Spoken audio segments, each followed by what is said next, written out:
বন্ধুরা, রবি 10 মিনিট স্কুলে তোমাদের সবাইকে স্বাগতম। আমরা অলরেডি জেনে এসেছি আমরা যে পরিমাণে ক্রয় করি তার সম্পূর্ণ অংশকে আসলে প্রকৃত ক্রয় বলা যায় না।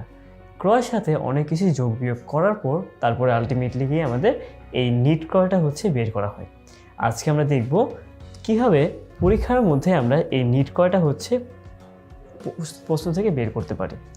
প্রথমে দেখা যাচ্ছে আমাদের এখানের মধ্যে র্যামিলের একটা শর্ট ভার্সন দেওয়া আছে এবং কিছু সমন্বয় দেওয়া রয়েছে।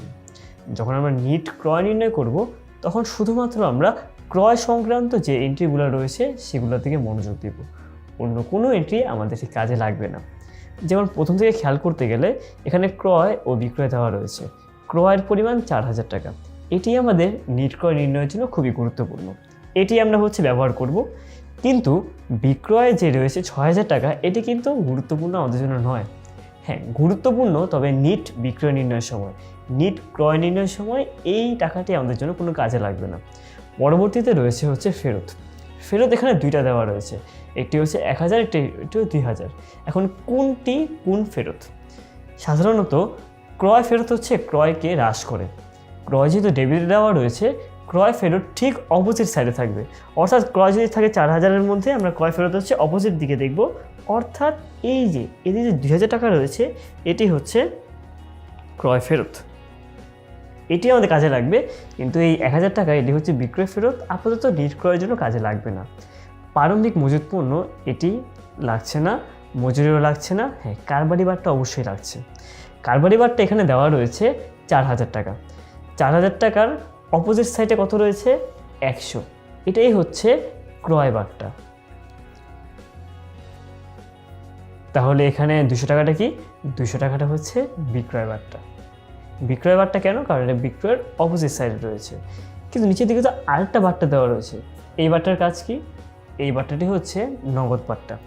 আমরা কিন্তু নগদ বারটাকে কখনোই ক্রয় বা বিক্রয় থেকে বাদ দিব না। আমাদের বাদ দেওয়া লাগবে কোনটি? শুধুমাত্র কারবারি বারটাকে আমরা ক্রয় অথবা বিক্রয় থেকে বাদ দিব। তাহলে বারটার কি কাজ? সাধারণ বারটা বলতে বোঝানো হয় নগদ বারটা। এটি প্রাপ্ত বা প্রদত্ত বারটা হিসেবে কোথায় বসে? আয় এবং ব্যয় বসে। এই সম্পর্কে পরবর্তীতে আমরা আরও বিস্তারিত জানতে পারবো। তারপরে দেওয়া সমাপনী মজুত পণ্য, যেটা আমাদের আপাতত লাগছে না। বকেয়া মজুরি, এটিও লাগছে না। বিনামূল্যে পণ্য বিতরণ, এটি আমাদের জন্য গুরুত্বপূর্ণ। কারণ বিনামূল্যে পণ্য বিতরণের ফলে কিন্তু আমরা জেনে এসেছি পণ্যের পরিমাণ কমে যায়, এবং যখন এই পণ্যের পরিমাণ কমে যাবে অথবা ক্রয় হিসাব কেটে থাকবে, তখনই আমরা ক্রয় থেকে ওইটি বাদ দিব। যেহেতু বিনামূল্যে পণ্য বিতরণের ফলে পণ্য হ্রাস পেয়েছে, তাই এটি ক্রয় থেকে অবশ্যই বাদ যাবে। এবং আন্তঃফেরত, আন্তঃফেরতটি বিক্রয় ফেরত। বিক্রয় ফেরত কিন্তু ক্রয় বা নিট ক্রয় নির্ণয়ের ক্ষেত্রে কোনো গুরুত্বপূর্ণ ব্যাপার নয়। তাহলে কোনটি থাকলে আমরা নিট ক্রয় থেকে বাদ দিতাম?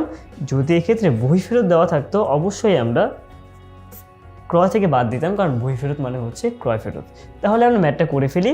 প্রথমত ক্রয় দেওয়া রয়েছে 4,000 টাকা। আমরা ক্রয় নির্ণয়ের সময় সবসময় প্রথম যে ঘরটা রয়েছে সেই ঘরের মধ্যে আমরা কাজ করব। তো ক্রয়ের পরিমাণ দেওয়া রয়েছে 4,000।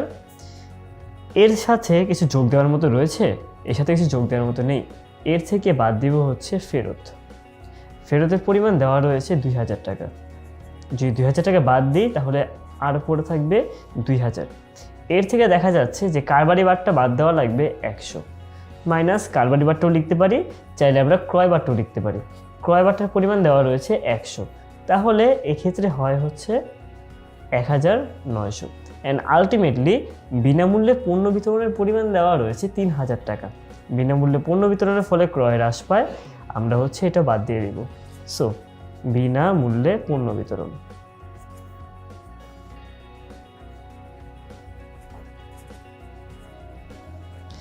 কত রয়েছে এখানে? 3,000 টাকা দেওয়া রয়েছে। আচ্ছা, এখানের মধ্যে অ্যামাউন্টটা একটু বেশি হয়ে গিয়েছে, কারণ 3,000 বাদ দেওয়া পসিবল না। আমরা 300 বানিয়ে নিই, ঠিক আছে?